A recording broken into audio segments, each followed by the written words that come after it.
Succeeding the greatest Muhammad Ali's legacy, his 25-year-old grandson, Biaggio Ali Walsh, is already sending shockwaves in the fight world. After an unprecedented 6-fight win streak in the amateurs, Biaggios Ali Walsh is ready to set foot amongst the professional elites. He is young, hungry, and motivated to chase greatness. Already signed by the PFL MMA, Ali Walsh can be the next big thing in the combat universe, and getting called out by Jake Paul at this early stage of his career verifies the youngster's prominence. Biaggio Ali Walsh comes from a fighting lineage and a family that has devoted their life to social service. He is not new to going against the odds. Join us exclusively on ES Fancast as Biaggio. Ali Walsh sits exclusively to talk about his MMA career, future plans, grandfather Muhammad Ali, life outside fighting, and much more. Hello there, and welcome to the ES Fancast. Stories from insiders for the fans, an immersive interview experience that gets you, the fan, a peek inside the world of your favorite stars like never before. The Fancast gets you front row seats to your favorite athletes and their teams. Interact with stars, answer polls, and explore our content-rich feed. Today, we'll be sitting with a very notable guest who's been fighting for a cause and using his major platform for the welfare of society. I'm your host, Noah Lack, and our guest for today is none other than Biaggio Ali Walsh, the rising MMA star and the grandson of the greatest, Muhammad Ali. Coming from the fighting lineage, Biaggio Ali Walsh has seen his mother, Rashida Ali, contribute immensely to society as a speaker, motivator, social activist, and more. Having so much to look up to in his bloodline, the 25-year-old has walked the path of combat sports and has currently signed to PFL MMA, akin to the footsteps of stars like Francis Ngannou and Jake Paul. Having Biaggio Ali Walsh with us, let's pick the mind of the 25-year-old MMA star and explore the unexplored side of Muhammad Ali. This is you and I are just kicking it here for 30 minutes. I got a couple questions for you. And obviously want to talk about, your upcoming fights and what you have going on and your story. But like, I want to imagine it's like you and me just had a tough practice at Bishop Gorman and we're just like chilling in the locker room. You know what I'm saying? We're just like chilling, reflecting, kicking back. That's how most interviews should be. It just right. One-on-one talk. And I like how MMA is so casual. I think in the NBA, NFL, like they're so, the answers are prepped. I see this in tennis a lot too. The tennis players have this like prepared ass answer, and they're asking the tennis players this like loaded question. It's like, bro, just bro it out a little more. You know what I mean? Yeah, absolutely. You know what I'm saying? But let's start up here. So, look, you are 7-1. You started out a career with a calm low L. It happens to the best of us, but then you rattled off 6 wins in a row. What sort of changed after that first loss that sort of got you to rattle off 6 like that?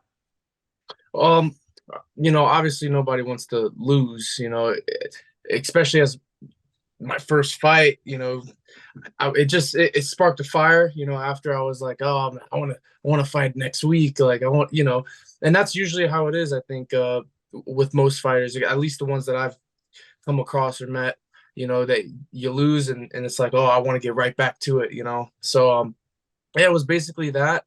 Your first fight ever is always like a blur because, you walk into the cage and it's almost like an outer body experience. Like it doesn't even feel like what's happening is real.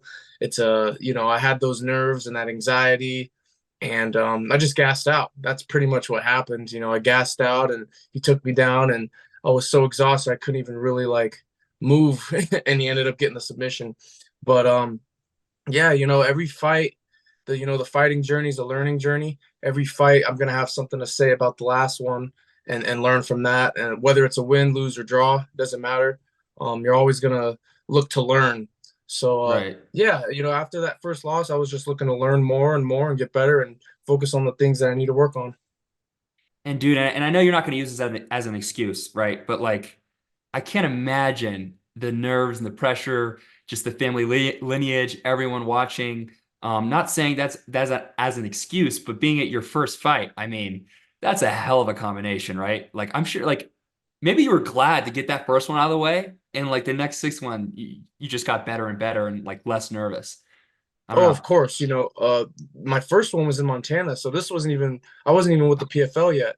But when I signed with the PFL, that's when the nerves just shot up. So, it's only going to get worse and worse and worse as my career goes. So I'm just expecting more anxiety, more nerves, and more pressure. But at the end of the day, it's not something that really matters. No, for sure. You gotta love it. You gotta love it, man. Yeah. All the best fighters, like they love that pressure. hmm Yeah. And pressure makes diamonds. Pressure makes diamonds. Fighting in hmm Montana, man, that must have been an interesting experience.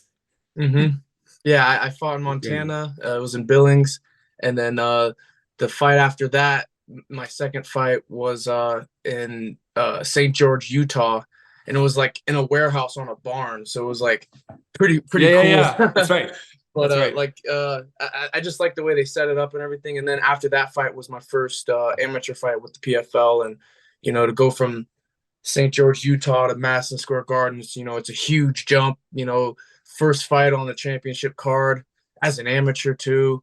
There's Unreal. a whole bunch of pressure and all types of stuff going on there. So before that fight, I was very, very nervous.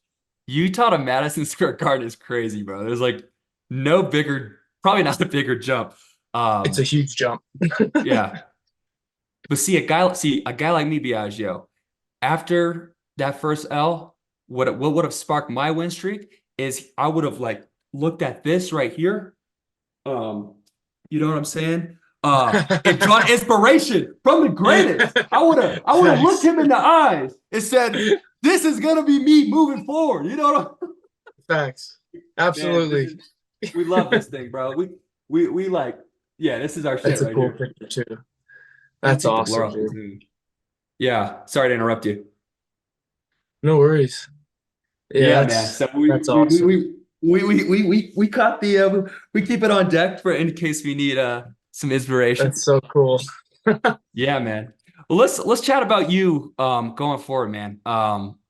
2024, hmm rumors that you may be turning pro. We'd I love to am. see it. You are turning pro. I'm a turn pro. Absolutely. We love to hear it. When do you think your first fight will be? Just for me selfishly, I can start planning the pay-per-view and get ready. Absolutely. Yeah, I'm looking. It's looking like I think end of February I might be having my pro debut. Um, so yeah, I'm super excited for 2024. It's going to be an awesome year. Um, what I'm more excited to is just give fans an awesome fight. Like every fight, I just want to give somebody what they want to see, and that's like an entertaining fight. So I'm just excited for that. No doubt, no doubt. And this fight, your professional fight, at the end of February, it will be with the PFL? hmm Okay. Yeah. Do you know who the opponent is yet?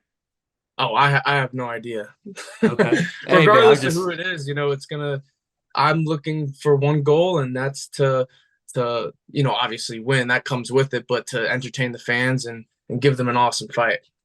my man, pro debut, end of February. You don't know who the opponent is, but I assume, you've been training your ass off for this. Oh, right. Since my last fight, I just been relaxing. Fighting 4 times a year, it's a lot, and usually most fighters don't get to fight that many times a year. But this year, I fought 4 times a year. Came back from DC, um, ate a bunch of food. Took advantage of that, and then the following week, I went to Africa. For my brother's fight, and we stayed out there for a little over a week. So, yeah, I just got back from Africa earlier this week, and yeah, we're gonna start getting back in the gym and start training and get back into camp. But you've been chilling for a little bit. Yeah, You've been relaxing off, chilling and yeah. traveling. Obviously going to Africa, it's a lot of traveling. So, yeah, just yeah. Yeah, that's what's up. And for those watching this, and thank you again, Biagio, for joining us. Please make sure to take part in the interactive polls in the feed.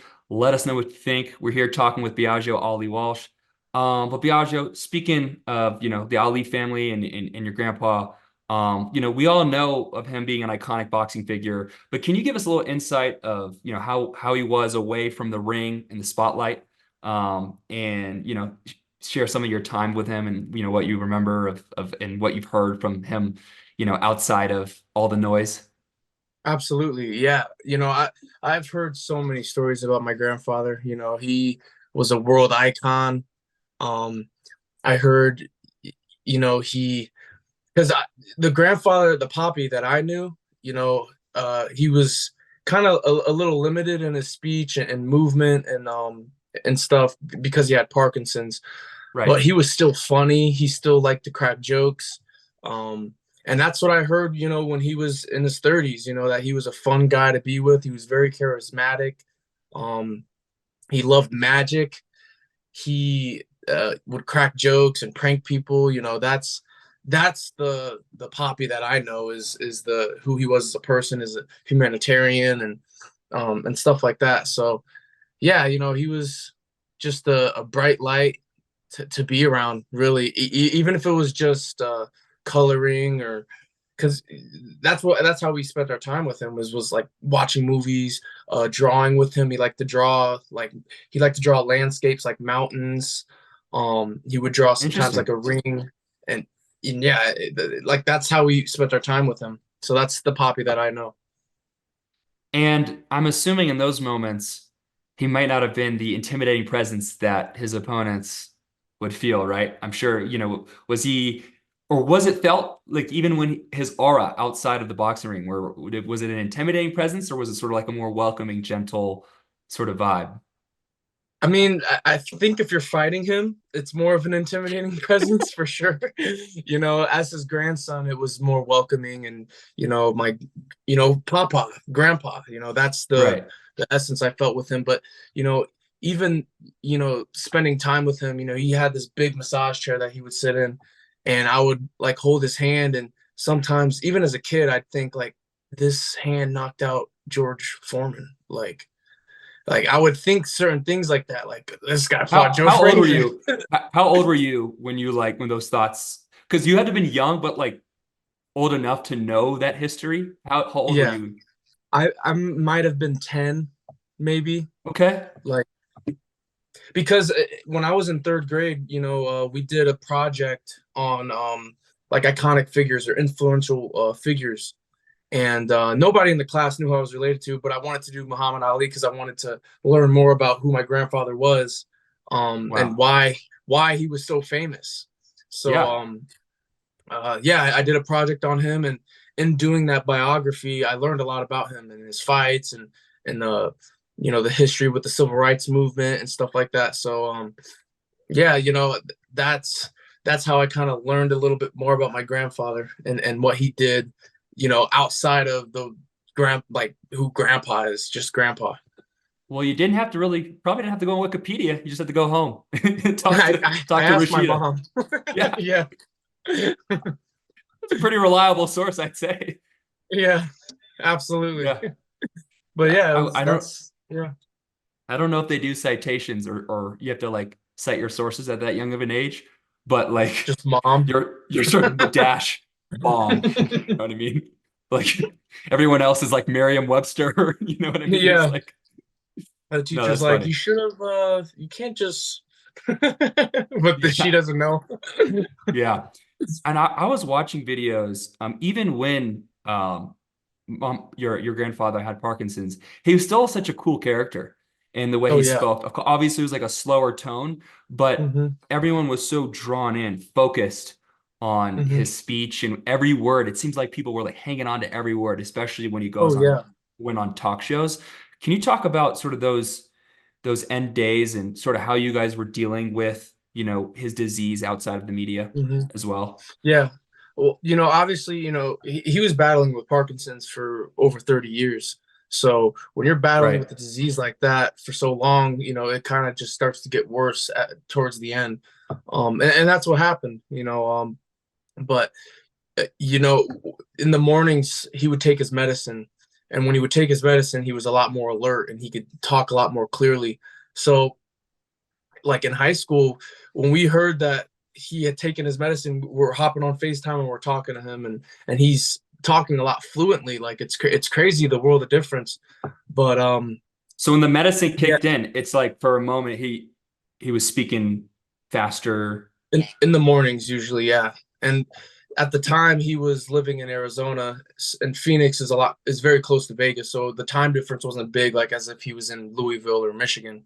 But yeah, at the time he was living in Phoenix and or Scottsdale, and yeah, in the mornings he'd take his medicine and he'd be very alert and could speak clear, and we would FaceTime him before we head to school Wow. In specifically the mornings. in the mornings. Yeah. Because it's funny how that works. I think there's like there's other diseases out there, or I know people that have heart issues that after like 6 p.m. the Hmm. oxygen doesn't go as much into the blood, and it pumps to the heart less, and so it affects Hmm. speech, Hmm. motor skills. It's interesting how that Hmm. works. Um, but Yeah, I we wanted took to. advantage Sorry, of that. We took sorry. Go advantage ahead. of the the medicine kicking in. We took full advantage. We're like, oh, like we gotta call Poppy. Like, let's FaceTime. Really, really, Hmm. just so you could get more of a fulfilled conversation. Yeah, just more of him, you know? Yeah. Wow. That's very fascinating, man. Thanks. I appreciate Mhm. you sharing that. Or A lot of people think that Poppy invented MMA because of his infamous fight against Antonio Inoki. Um, what are your thoughts on that? Do you think, your grandpa laid some of the foundations for MMA in a way? absolutely. I think that he has a part to do with the idea, because MMA started with the idea of, well, what martial art's the best? The boxer versus the wrestler, which was what he did. I think was that 76, I think, something like I that. believe so. Yeah, so like that idea was back then. It could have even been before, but he went through with that, and that, I would say was kind of like a pioneer of the idea of MMA. Right. Um, So yeah, I think he has a part to do with that for sure. The crossing of platforms of this martial art versus this one, the jujitsu guy versus the judo dude, the karate guy versus the taekwondo. That was kind of like what started MMA. So now we have what we have today, which is basically mixing all of those arts. I see a scenario. I have this visual in my head of Muhammad Ali on the talk show saying, "I'm the grandfather of Biaggios and MMA. Two different, two of them." He would say that for sure. Right? Like something like that, you know? Uh-huh. No, that's funny, man. But for those watching, please, to get a quick recap of all the best moments so far, check out our clips below in the feed. It's been a little bite-sized, but me and Biagio have been chopping some game, and thanks again, Biagio, for sharing some of these Of stories. course. I think the streamers appreciate it. I think we're getting some good stuff, and want to transition a little bit here, Biagio, because when we Hmm. talk about boxing and combat sports, the name that keeps popping up, Jake Paul. Jake Hmm. Paul has been exploding onto the scene in boxing. He recently made some comments around him, trying to be the next, thinking he'll be the next Muhammad Ali in the sport, in regards to legacy and all of the stuff. And what do you think about Jake's Paul entrance and sort of statements and in his role in this ecosystem? Yeah, I think he's doing a great job. I think him and his brother both are just they're marketing geniuses. I got to give them that. Um, yeah, he's doing great things. I know he just had a fight I think last weekend or something like that and knocked the dude out with an uppercut. That's great. He's working his way up, and he keeps talking about it and he's doing it. So, to say he's not a boxer is at this point stupid, and I would say unintelligent. Jake Paul is a boxer and he's just working his way up like most professional boxers and fighters do. You work your way up. So yeah, hats off to him and what he's doing. Has he ticked off any of your friends in the MMA community over there at Extreme Couture? Are there Jake Paul punching bags out there, or everyone's pretty calm? Everyone at Extreme is pretty cool. I don't think anyone currently at Extreme has any beef with him or anything like that. Yeah, Extreme is just it's an amazing gym. Everybody's so cool and down to earth. I was gonna say shout out Extreme Couture. I know that's where you train. Looks like a Mhm. dope gym, and yeah, they got some hitters in there. Yeah, it's crazy because in Vegas you have the UFCPI here, and you have the Apex where a lot of fighters That's fight. right. So when That's when right. people come in from across the states or across the world, they sometimes a person's camp wants to go train and they'll come to Extreme Couture. So we're getting guys from all over the world, all different sizes and stuff that coming in through the gym, giving us good looks. So yeah, Extreme Couture, like as far as like skill level, it's up here. No doubt, man. And I'm sure it's attributed immensely to your success. And I'm gonna keep assuming you're gonna step in here in February, get the dub, and keep killing it. In the PFL. Thank Jake you. Paul's in the P. Yeah, you're welcome, man. Jake Paul is also in the PFL. Let's play a little theoretical here. You know what I'm about to ask you next. You Yeah. already know it's coming. You know it's coming. If given the opportunity, if the stars align, would you take the opportunity and get in the ring with Jake Paul? See, it doesn't make sense to me. And the reason being is he fights at 185. So he cuts down to 185. I fight at 155. So weight wise, it doesn't make any sense. If he were to fight in MMA, he should fight at middleweight, which would be 185. That would make a lot more sense. I think he's been boxing at 185 too. When I fight at 155 because I walk around at 76.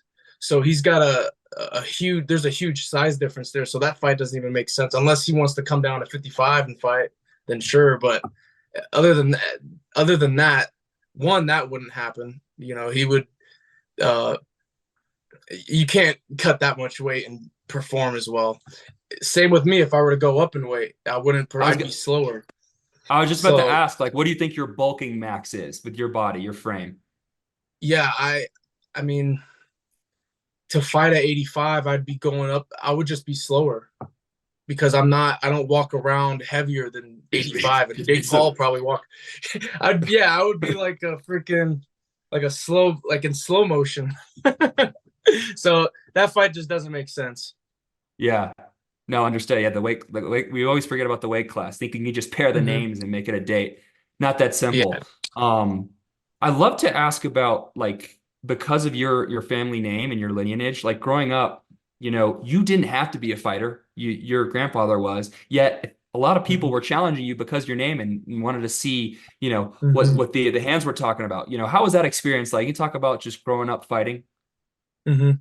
It wasn't like all the time, but it did happen. There would be kids that, oh, I heard you're Ali's grandson. Like, let's box. Let's box.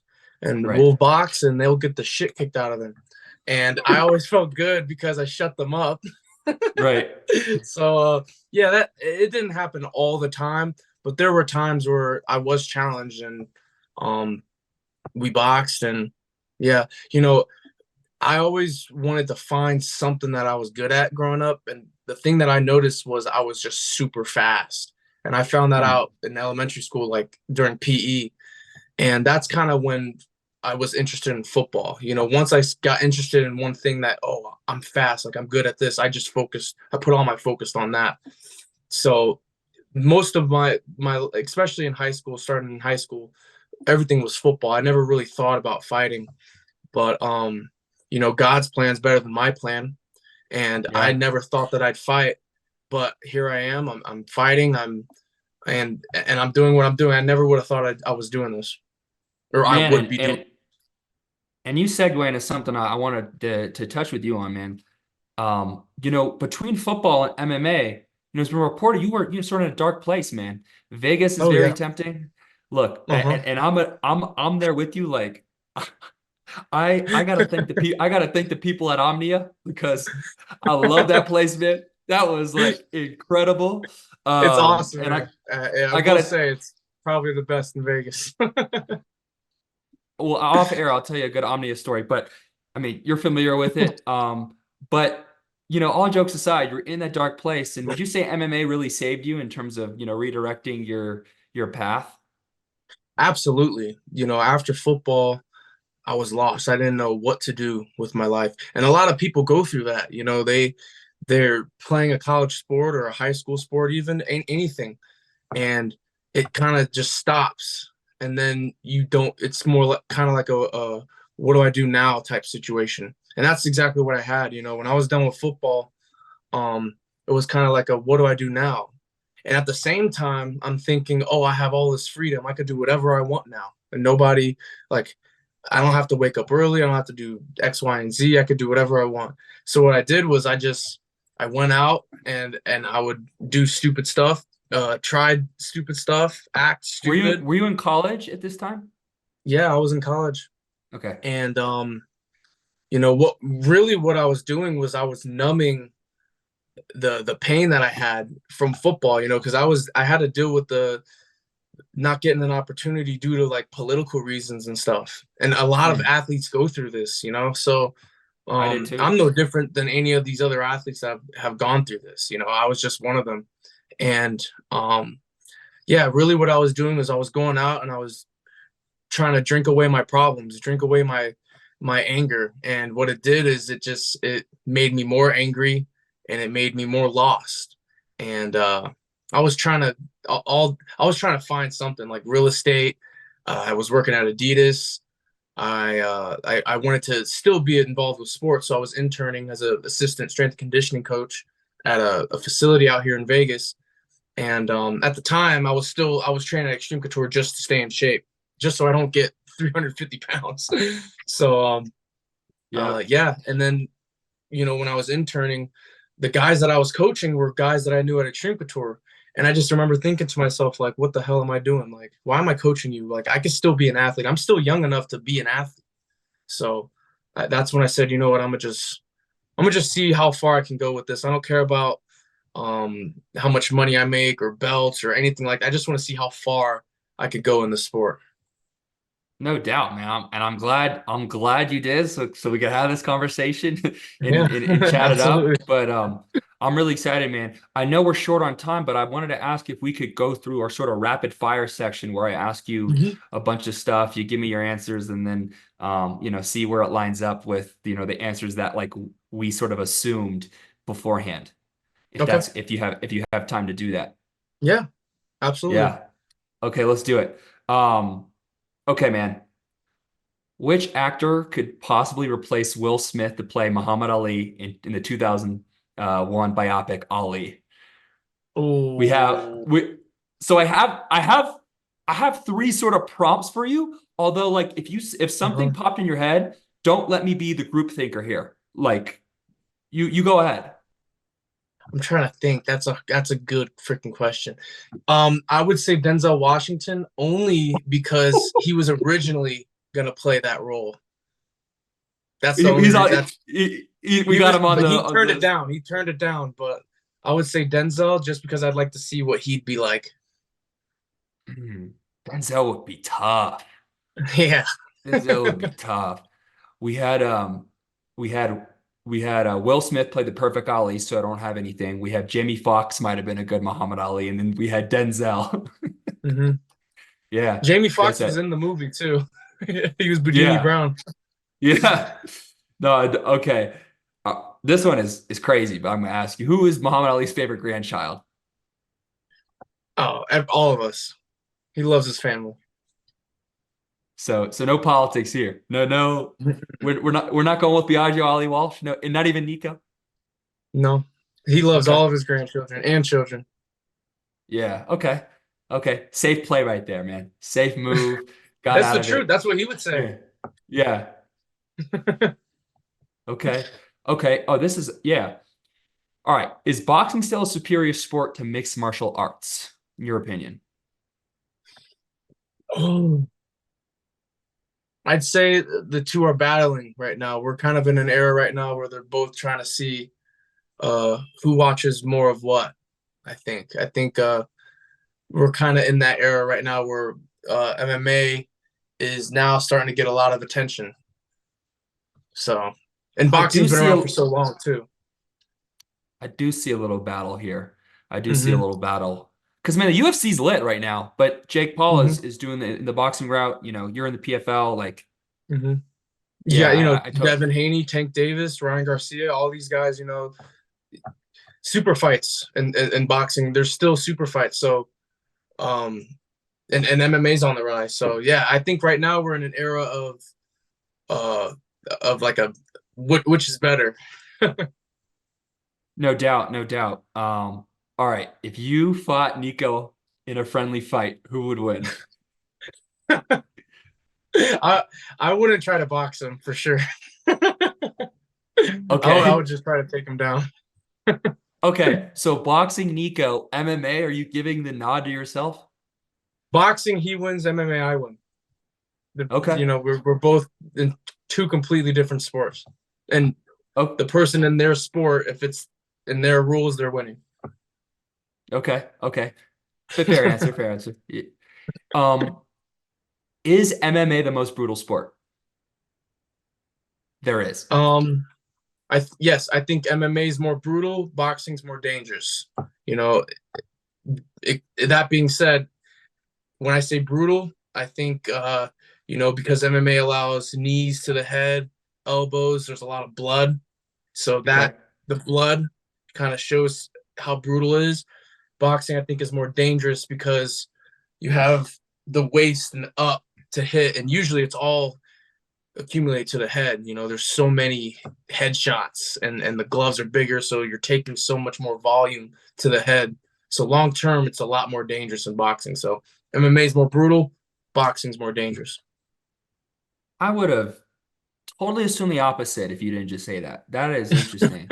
Because of the gloves and the no use of the lower body, but Hmm. the cranium is, It's all to the head, like constantly to the head.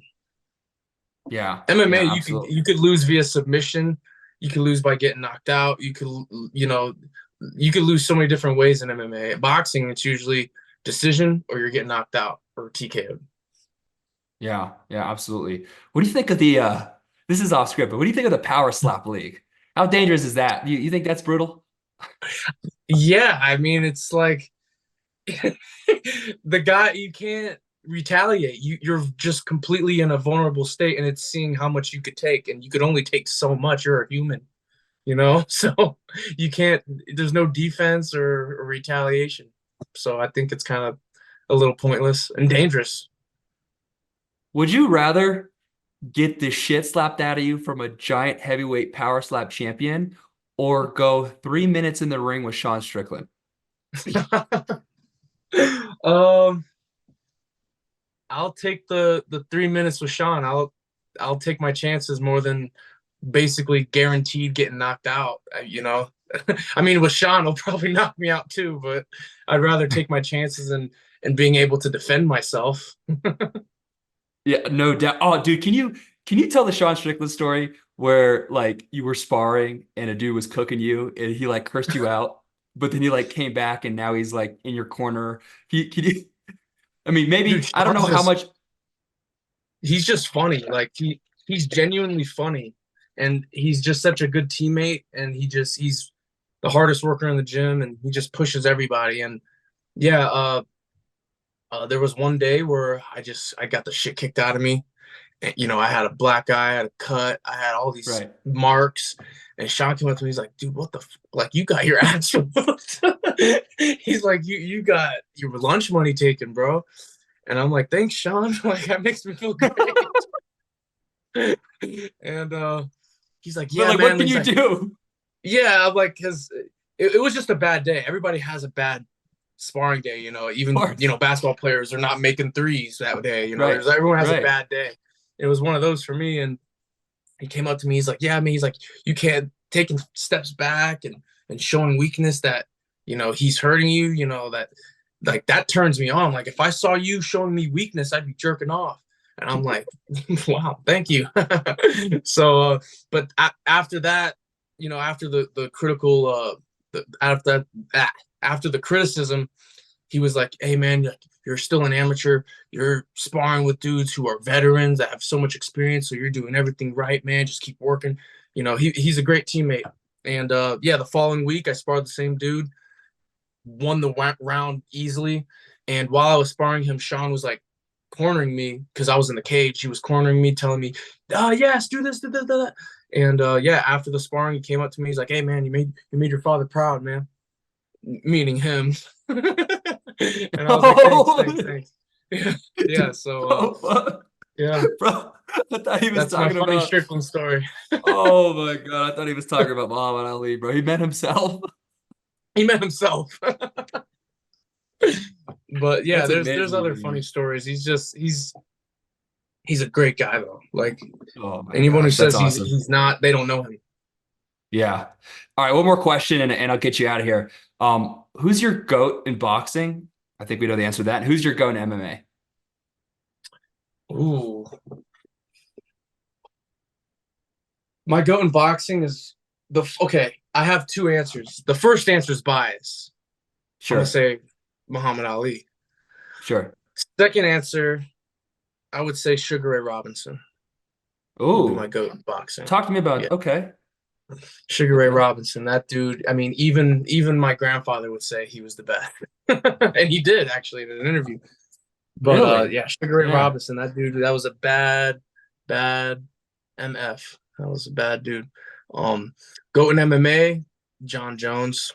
I mean, you know, I'm gonna give two answers. I'm gonna say John Jones and GSP. Those Mm. are two goats for me in MMA. We we we were predicting you might be saying GSP. GSP is a good one. It's like he's not a Yeah. sleeper, but it's like guys, he gets credit in the MMA training facilities. He Oh, gets that. absolutely. Like those John Jones and GSP are my two goats. And like I Yeah. remember I met John Jones when I fought in Atlanta, and like I don't really get starstruck, but like I was like, dude, I've seen you kicking dudes' asses when I was a kid. Like, and he still is. Crazy. It was crazy. We did like a friendly like sparring, and then he DM'd me and stuff, and it was awesome.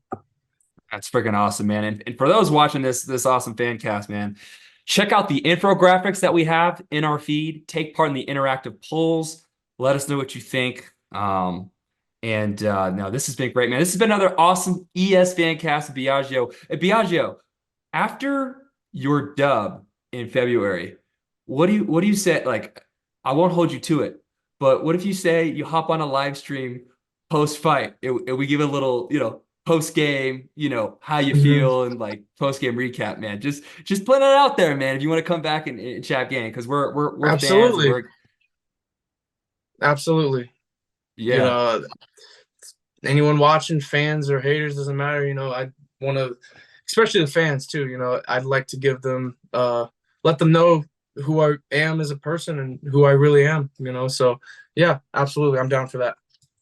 Yes, sir. All right, man. I'm gonna close it out. This has been a great Fancast live stream. I'm your host, Noah Lack, talking to Biagio Ali Walsh. And also, last but not least, shout out to the Ali family. We'll see y'all again. And I'm gonna hang this back up on my wall before my mom gets mad at me. Um, that's a wrap. Thank you. Thank you guys so much.